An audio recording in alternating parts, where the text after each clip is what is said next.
Tanda berhentinya pandangan seseorang hanya pada makhluk adalah ketika melihat keberhasilan orang lain, maka akan timbul dengki dan iri. Karena tidak melihat dan makrifat, tahu, mengerti, paham, kalau Allah lah yang memberi anugerah, tidak makhluk. Siapa saja mampu berbuat apa saja, kecuali ada izin Allah di dalam kejadian dan perbuatan. Jika tidak ada izin Allah, maka segala sesuatu itu tak akan terjadi. Tidak ada kekuatan untuk melakukan laku ibadah kecuali atas izin Allah.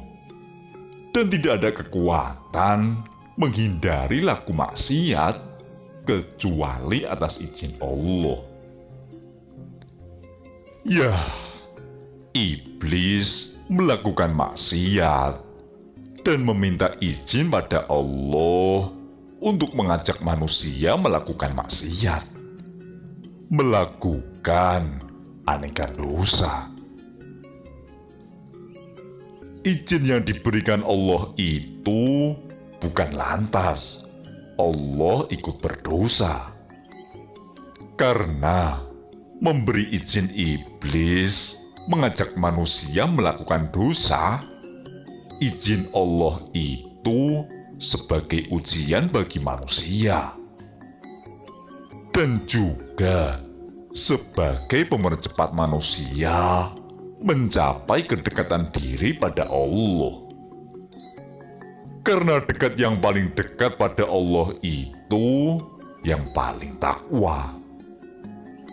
Ya, takwa itu takut. Ketakutan pada Allah itu harus diuji. Misal, kamu mau merampok. Lalu, ketika sudah di tangan hasil rampokan, lalu kamu takut pada Allah dan mengembalikan hasil rampokan dan minta maaf pada yang dirampok.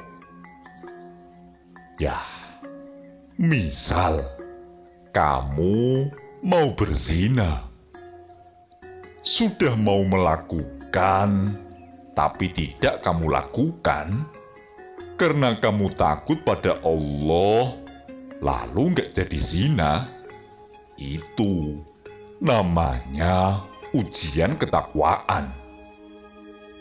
Ya, ada banyak contoh. Artinya ujian itu ya sudah mengalami. Kalau tidak mengalami, namanya bukan ujian. Tahu kan, ujian kelas?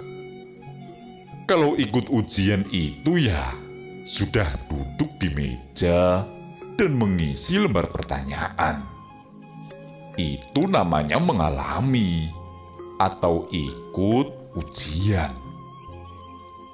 Kalau cuma misal ujian berzina, kok cuma tidak mau melihat perempuan karena takut berzina, itu namanya belum mengalami ujian.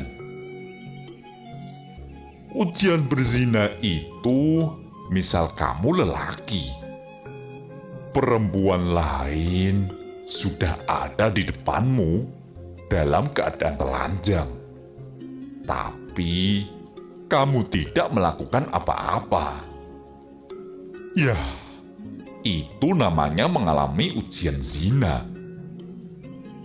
Jika kamu sukses tidak melakukan apa-apa, maka kamu dinamakan lulus ujian dengan hasil 100%. Di samping perbuatan dosa itu terjadi karena Allah mengizinkan terjadi, juga maksud Allah perbuatan dosa itu bisa dijadikan sarana bertaubat. Ketika ahli taubat mengingat dosanya, maka akan timbul tangisan karena rasa takut pada Allah. Dan air mata ketakutan itu yang akan menjadi pemadam api neraka. Dan karena rasa taubatnya, orang itu menjadikan dia makin cepat dekat dengan Allah. Sebab Allah itu cinta kepada orang yang bertaubat dan mensucikan diri. Semakin sering orang itu bertaubat, maka makin dicintai oleh Allah. Yah, bagaimana mau menangis kalau tidak ada yang bisa ditangisi? Bagaimana mau mensucikan kalau tidak pernah merasa kotor dan selalu merasa suci? Bagaimana mau bertaubat kalau tidak pernah merasa berbuat dosa? Jadi, merasa bersih dan merasa suci sebenarnya adalah penyakit paling berbahaya. Berbahayanya bukan hanya dalam kejiwaan orang itu, karena walau penuh kotoran juga akan merasa bersih suci. Walau penuh dosa, tapi tetap merasa bersih. Tapi juga orang seperti itu tak akan pernah menjadi kekasih Allah.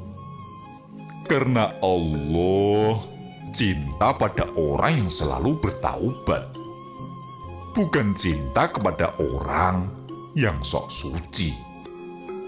Semoga dipahami dan tidak salah paham. Dawuh Sang Mulia.